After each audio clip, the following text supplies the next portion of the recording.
All right, good morning. Hello.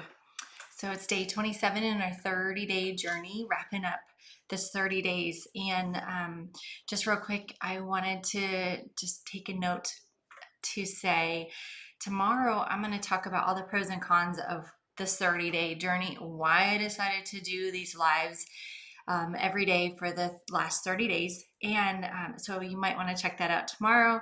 I'm not going to say a time because I have realized that I have not been able to stick to a set time yet, which actually leads me into what I want to talk about here this morning. So, for those of you who are new, I recognize that you may not know me and you may not know my story. So, my name is Krissa, and my family and I just relocated from Montana down to Texas.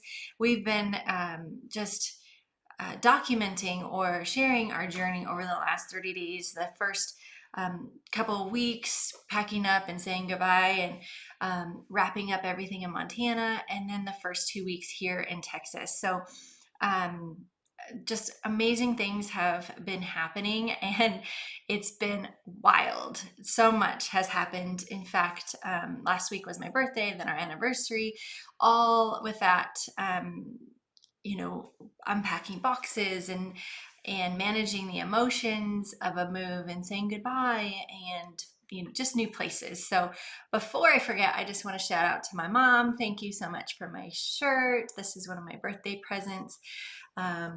And it finally came. It was rerouted to Montana and it finally made its way here to Texas. So I love it. And here in Texas, it just got cool enough today for me to wear it. So I love it. I love it. And just such a bright, beautiful color to cheer me up because today has already been an emotional day. And that just reminds me, as in transition, whether you are experiencing a move for yourself physically, like you're relocating to a new home, a new city, a new state, a new country. Maybe you are transitioning to a new job. Maybe you're transitioning out of a career and coming home to be with your family, or vice versa. You're ready to go back to work. Or in a relationship, you're transitioning. Whatever it is, these principles apply all across the board. And I wanted to share just real quick with y'all this morning that a couple years ago, when we first moved to Ohio, that was the first big move for us. Of course, I had moved from Colorado, California as a single person. And then once my husband and I were married, we lived in California for about 6 years. And then in 2016, we moved to Ohio, and that was all the way across the country and away from friends and family. We didn't know really anybody, just a few business associates that we knew there. And so it was difficult. And the whole time that I was there, the first probably 6 months, I really was bitter and resentful, especially because as soon as we got there, my husband started traveling down to Mexico for business. And so that was unexpected, of course, but I was just spending a lot of time being resentful and blaming circumstances. And the Lord really got a hold of my heart and convicted me and showed me how I was wasting my gifts and my talents. And He came alive to me. He really just, I call it like an encounter. Like for the first time, I felt Him, and I couldn't audibly hear Him, but like I felt like everything I saw and I heard and I read was Him. It was the Lord showing me and revealing to me where I needed uh, to cleanse myself and refine myself, and where I needed to grow and where I needed to stop pointing the finger at others and look inward. And so this process occurred where I started to realize, I'm not going to feel sorry for myself that I don't know anybody, that I'm not connected here, that I'm so far away from friends and family. I'm going to do what I do best, and I'm going to get out there and I'm going to connect with people. And what I found is that there were so many women just like me desiring to connect and not really knowing how to connect, because let's face it, in our day and age, everybody's like online, it's virtual, especially more now since the pandemic. And so it can be very awkward to like try to make friends now. I know in college, that was like my favorite thing about being at the university, is that you just always had a friend like 2 steps away, and that there was always a club you can join. and then become a new mom in a new place, and it can be awkward. And so I started to pray about this and to just reach out in my community, and so many women responded, and out of that was birthed many different book clubs, Bible studies, even a big mops like group, and they're still going today even after I've left. So what a blessing to be used by the Lord to reach other women who were feeling the same way I was, and to be able to connect, not only support myself, but support other women in community and relationships. And so again, I'm reminded since Ohio, we moved to Nevada, we moved to Montana, we moved to now Texas. And this move in particular, was probably the least welcome by me. Like every other move, I have desired to make the transition. And I was very happy in Montana. So this one was a lot different for me. And of course, I love Texas. I've always wanted to live in Texas. So that's the silver lining, right? But I was very, very content in Montana, and I believe that the Lord allowed me to experience all the beautiful blessings that I experienced in Montana, so that I could truly just know that He does provide when we are patient. And so, just touching on transitions, right? Like whatever you're transitioning in, and it could be the simplest things, right? Like it doesn't have to be a large move or a big career change. Maybe you're just feeling a transition because of the season. Maybe you're trying out something new. Like whatever it is, just keep in mind there are 3 steps to the process. First, it's to let go and let God just lead you in your journey, and trust in Him, and to start over with hope, and to let go of past expectations, to let go of what you had before.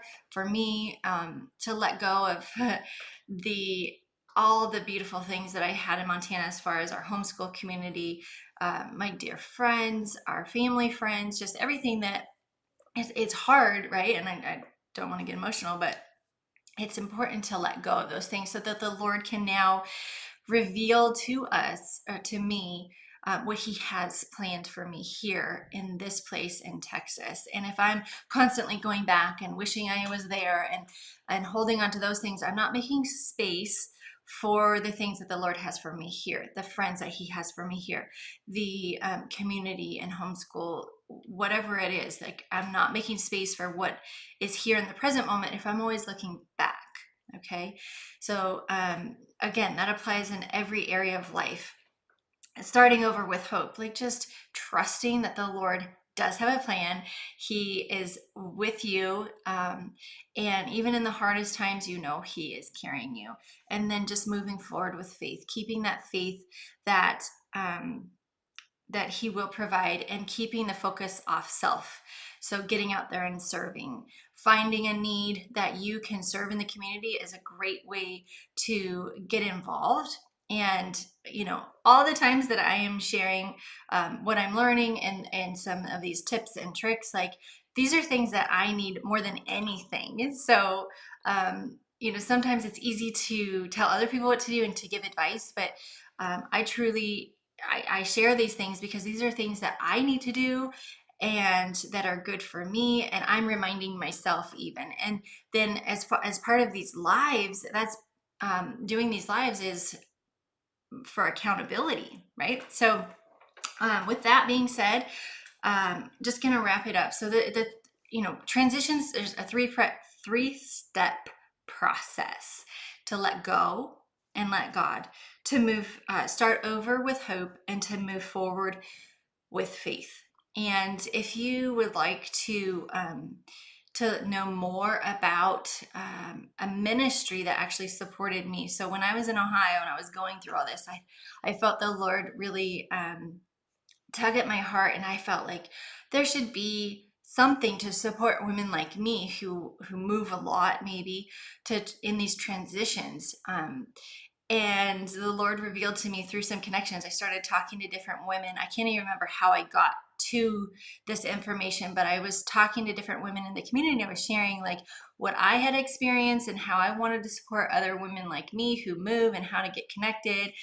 And this somehow I came about with the knowledge that there was a ministry, and it's called After the Boxes Are Unpacked by Susan Miller. Many years ago, she actually wrote a book and focused on the family, supported her. She was able to put together a video teaching. And so when I transitioned then to Nevada, instead of me trying to start my own ministry and how to support women who move and all this, I was able to plug in and use the ministry and the resources that were already created by Susan Miller and her team at After the Boxes Are Unpacked. And so if you'd like more information on that, of course you can reach out to me. I would love to get you connected, but you can simply go online and you can go to their website. It's justmoved.org, and you can Google Just Moved. You can Google After the Boxes Are Unpacked, Susan Miller. In fact, she even has her book the ebook is on in the library app. If you have the library app, you can download it for free. Although I really do encourage you to get the actual book so you can write notes and you can journal.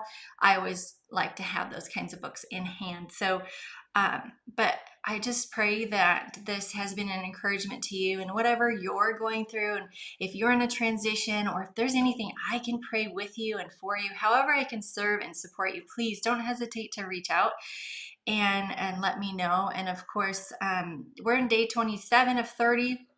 And after these 30 days of lives are complete, we will be completely coming through our Facebook group, Living on Purpose. So make sure that you are there over on Facebook, Living on Purpose. That's a community that we created so we can continue to support you and whatever it is that you are experiencing, and just to be able to network with one another, support one another, pray with one another, help each other, connect with resources.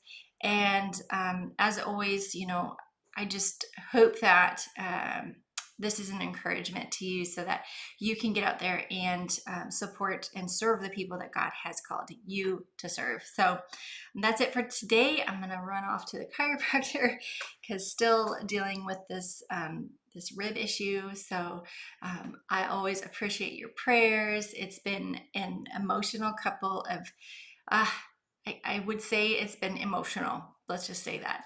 Today particularly hard, so I appreciate your prayers.